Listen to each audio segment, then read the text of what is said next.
Hello friends, study point में आपका स्वागत है। हम चर्चा करेंगे 27 सितंबर से 3 अक्टूबर 2020 के करंट अफेयर्स की। यह टॉपिक हमारा स्पेशल यूपीएससी के लिए होगा। इसमें हम लेकर आए हैं इस सप्ताह के 10 क्वेश्चन जो महत्वपूर्ण होंगे। हमारा पहला क्वेश्चन है, हाल ही में चर्चित कृतज्ञ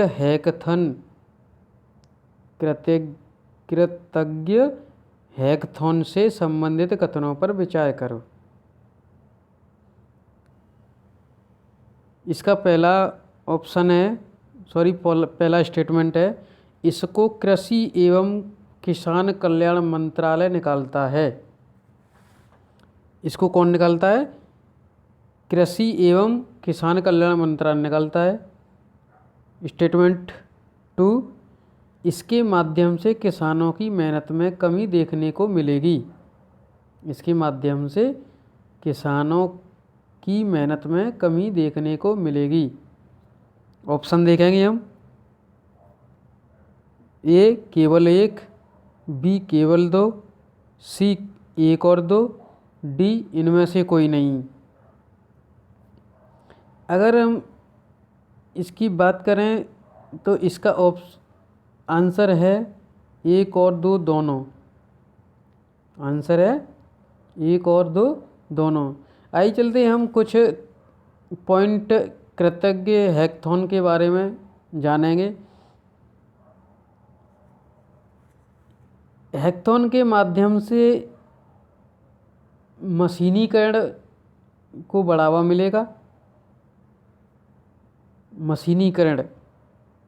मशीनीकरण को बढ़ावा के साथ किसानों की उपज में वृद्धि होगी। मशीनीकरण से मेहनत में कमी आएगी।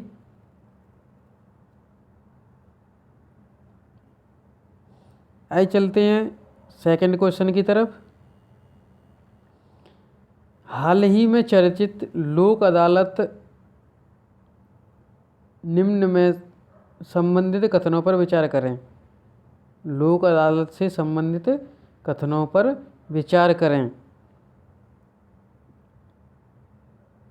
एक, इसमें मुद्दे आम सहमति से सुलझाए जाएंगे। नंबर 2, लोक अदालत में कोर्ट फीस लगती है। लोक अदालत में कोर्ट फीस लगती है। इसके हम ऑप्शन देखेंगे। ए केवल 1, इसमें गलत देखेंगे हम। ये चीज़ देखने वाली है कि गलत कौन सा है। ए केवल 1, बी केवल 2, सी 1 और 2 दोनों, डी इनमें से कोई नहीं। तो देखिए इसमें आम सहमति ये बिल्कुल सही है। ये तो सही है, आम सहमति से सुलझाए जाते हैं। लेकिन इसमें कोर्ट फीस नहीं लगती है। लोक अदालत के अंदर कोर्ट फीस नहीं लगती है। तो हमारा ऑप्शन सही हो जाएगा केवल बी, क्योंकि हमारा गलत पूछा है। बी सही हो जाएगा। आइए चलते हैं लोक अदालत की तरफ। कुछ पॉइंट को दें। यह एक संवैधानिक है। सभी पार्टियों को इसका फैसला मानना पड़ता है, अनिवार्य है। फैसले के बाद अपील नहीं कर सकते। इसका मोस्ट इम्पोर्टेंट पॉइंट, जो भी फैसला आएगा उसको अपील नहीं कर सकते। 2 बार आप केस कर सकते हो, कोर्ट में जा कर के केस कर सकते हो। लोक फीस इसमें क्या कहते हैं, कोर्ट फीस नहीं लगती है।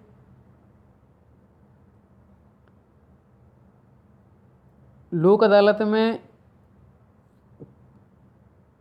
कोर्ट में पेंडिंग केस को बुलाया जा सकता है एक, और जो केस कोर्ट में जाने वाले हैं उनको रोक करके लोक अदालत में निपटाया जा सकता है। आइए चलते हैं अगले क्वेश्चन की तरफ। निम्नलिखित पर विचार कीजिए। आपके एक तरफ स्थान का नाम है, दूसरे तरफ खोजकर्ता। ये हाल ही में जो चर्चित रहे हैं उन्हीं को लिया गया है। तो लोथल की खोज N Gopal Majumdar. 2 Kalibanga Amalanand Ghosh. Number 3 Banawali SR Rao. Number 4 Dholavira JP Joshi. निम्नलिखित सही कथन, इसमें से सही छांटना है। Option A 1 3 4, B 2 3 4, C 2 4, D 1 2 3 4। हम देखेंगे इसका सही ऑप्शन है सी 2 और 4। इसका सही ऑप्शन है 2 और 4। देखेंगे लोथल की खोज एन गोपाल मजूमदार ने नहीं बल्कि डॉक्टर SR राव ने की थी। लोथल की खोज डॉक्टर SR राव ने की थी।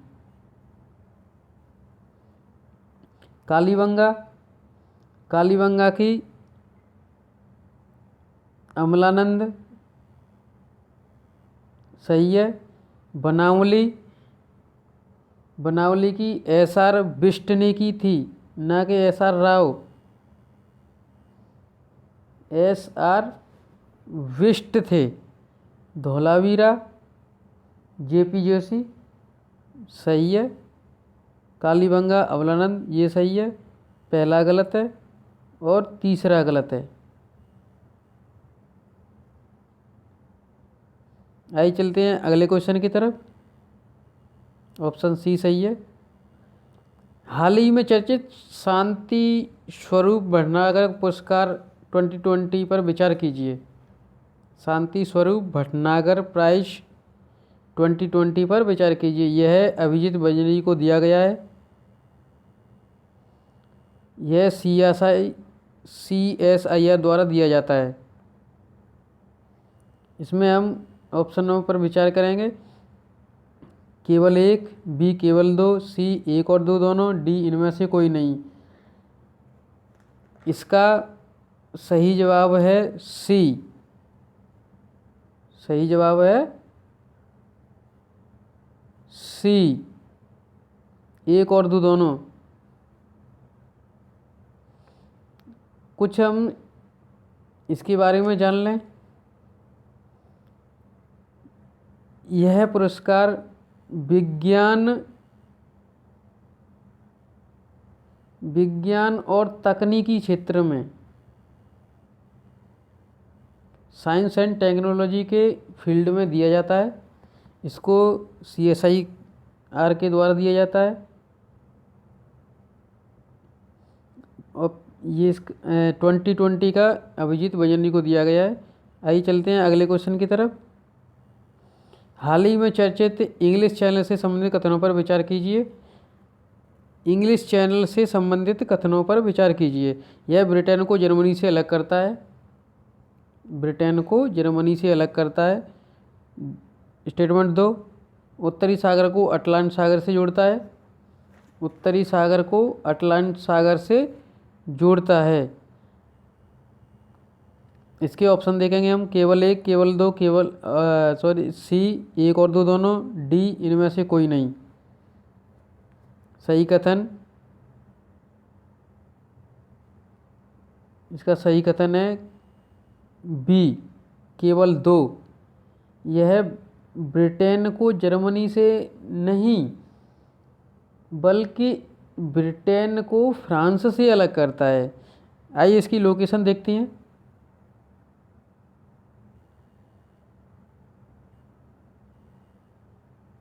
लोकेशन देखेंगे हम।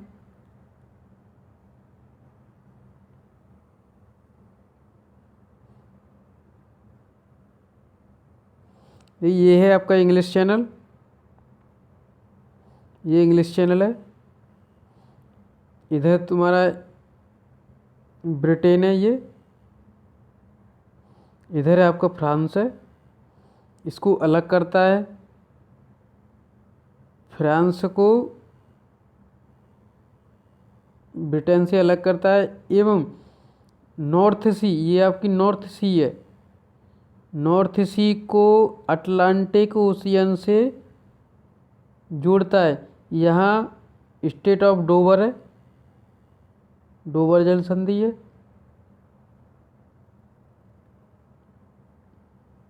आइए चलते हैं अपने नेक्स्ट क्वेश्चन की तरफ।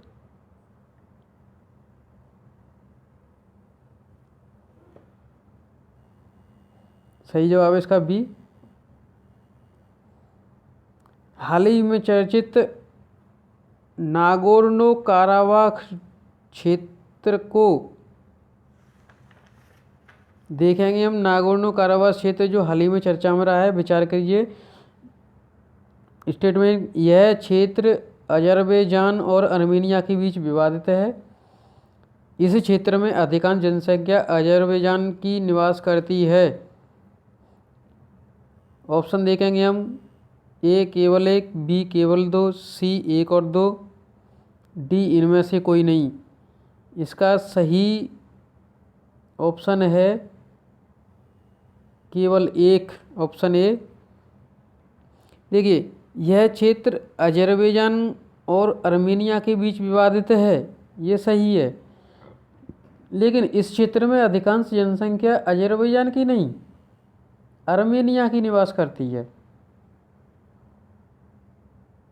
अधिकांश जनसंख्या अर्मेनिया की निवास करती है।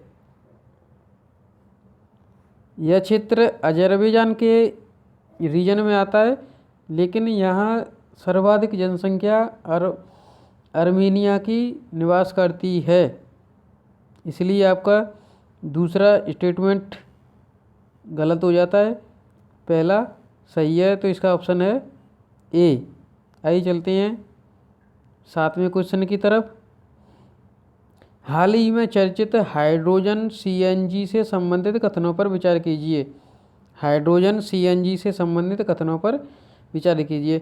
इससे स्टेटमेंट 1, इससे ईंधन की खपत होगी,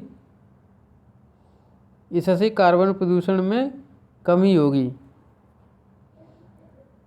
ऑप्शन देखेंगे हम।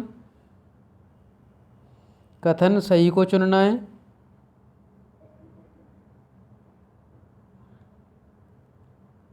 यहाँ पे ऑप्शन 3 है, ये स्टेटमेंट तीसरा है। हाइड्रोजन दहन प्रक्रिया को कम कर देता है, हाइड्रोजन दहन प्रक्रिया को कम कर देता है। ऑप्शन देखेंगे हम। सही कथन ए 1 और 2, बी 2 3, सी 1 और 2। सॉरी, यहाँ पे 3 होगा, यहाँ पे इसको ना होकर 3 होगा। यहाँ पे 1 और 3। Option A 1 3, B 2 3, C 1 2, D 1 2 और 3। इसका सही जवाब है सी। देखेंगे कौन कौन सा सही है। इससे ईंधन की खपत में कमी होगी, ये सही है, खपत होगी। इससे कार्बन प्रदूषण में भी कमी होगी, ये भी सही है। स्टेटमेंट तीसरा बोलता है हाइड्रोजन दहन की प्रक्रिया को कम कर देता है, नहीं, गलत है। हाइड्रोजन दहन की प्रक्रिया को बढ़ा देता है, दहन की प्रक्रिया में वृद्धि करता है।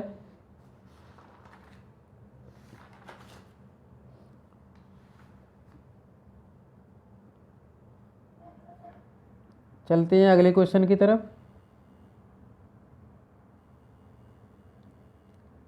हाल ही में चर्चित कुरुक्षेत्र से संबंधित कथनों पर विचार कीजिए।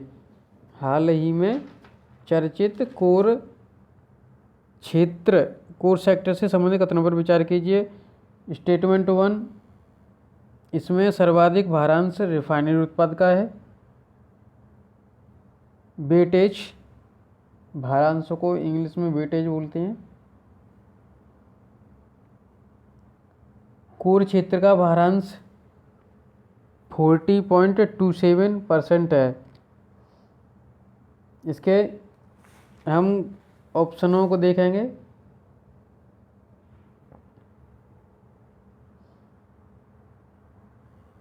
केवल 1, बी केवल 2, सी 1 और 2।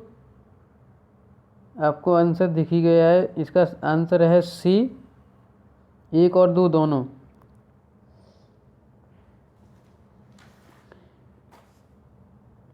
हम थोड़ी एक नज़र कोर क्षेत्र की डालेंगे। इसके तहत आते हैं, कोर सेक्टर में आते हैं कोयला, crude oil, natural gas, refinery उत्पाद, खाद, स्टील, सीमेंट एवं विद्युत। ये उत्पाद कोर सेक्टर के अंदर आती हैं। एक बार फिर से देखेंगे। कोयला, कच्चा तेल, प्राकृतिक गैस, रिफाइनरी उत्पाद, खाद, स्टील, सीमेंट एवं विद्युत। इसको इंडेक्स ऑफ इंडस्ट्रियल प्रोडक्ट निकालती है। इसका भारांश IIP, जिसको IIP बोलते हैं,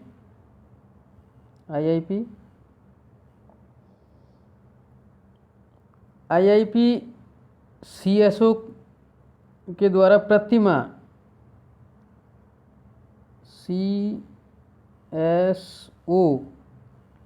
CSO यह इंडेक्स ऑफ इंडस्ट्रियल प्रोडक्ट प्रति माह निकाला जाता है। आइए चलते हैं अपने सेकंड लास्ट क्वेश्चन की तरफ। हाल ही में चर्चित निम्न कथनों पर विचार कीजिए। कथन 1, मुझे मार सकते हो लेकिन मेरे विचारों को नहीं। कथन 2, इनको 23 मार्च 1931 को फांसी दी गई। विचार 3, इन्होंने केंद्रीय विधानमंडल पर बम फेंका। निम्न में से किसके बारे में कहा गया है? आप बताएंगे निम्न में से किसके बारे में। Option A Subhash Chandra Bose, option B Bhagat Singh, option C Rajguru, option D Mahatma Gandhi. देखिए, ये इसका ऑप्शन है ऑप्शन बी भगत सिंह। भगत सिंह ने ही कहा था मुझे मार सकते हो। ये भगत सिंह का विचार है, मुझे मार सकते हो लेकिन मेरे विचारों को नहीं। इन्होंने ही 1931 में केंद्रीय विधानमंडल में बम फेंका, जिनके कारण इनको 23 मार्च 1931 को फांसी की सजा सुनाई गई।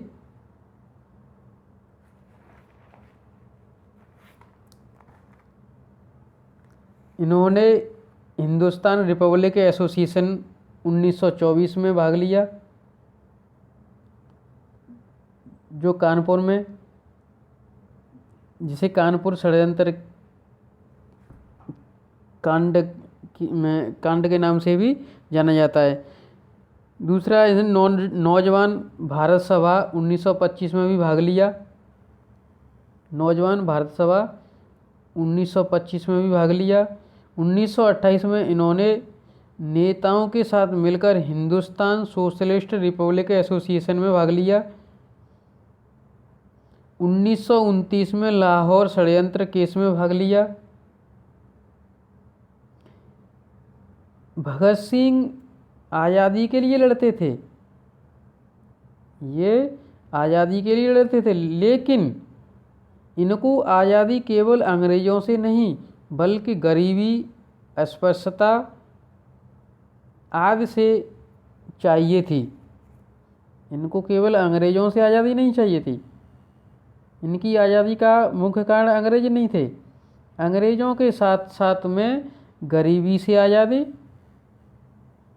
और अस्पृश्यता, अनटचेबिलिटी, इससे भी आज़ादी चाहिए थी। आइए चलते हैं अगले क्वेश्चन की तरफ।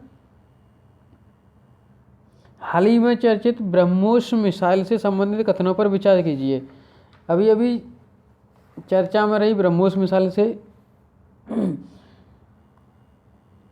विचार करेंगे। यह भारत और रसिया का जॉइंट मिशन है।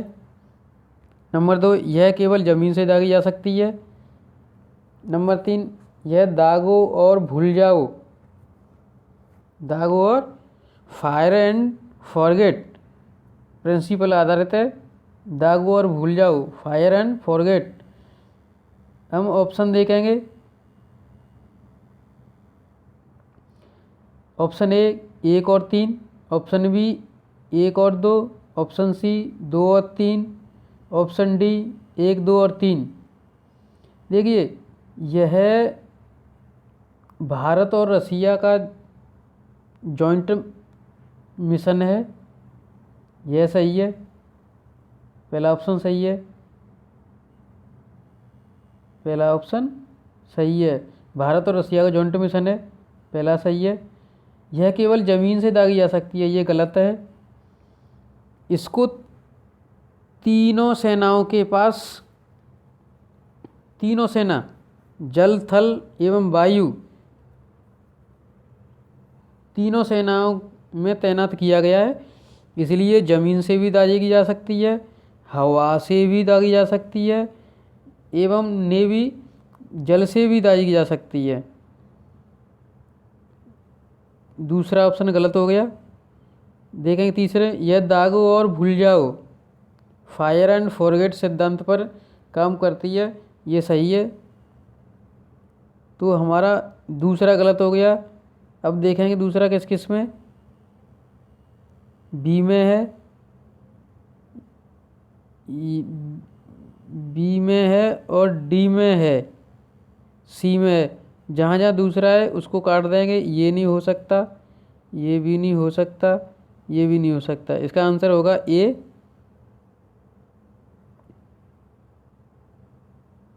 1 और 3, ए। तो फ्रेंड्स, इस सप्ताह के मोस्ट इम्पोर्टेंट क्वेश्चन, अधिक से अधिक मात्रा में शेयर, सब्सक्राइब एवं करना ना भूलें। Thank you for watching.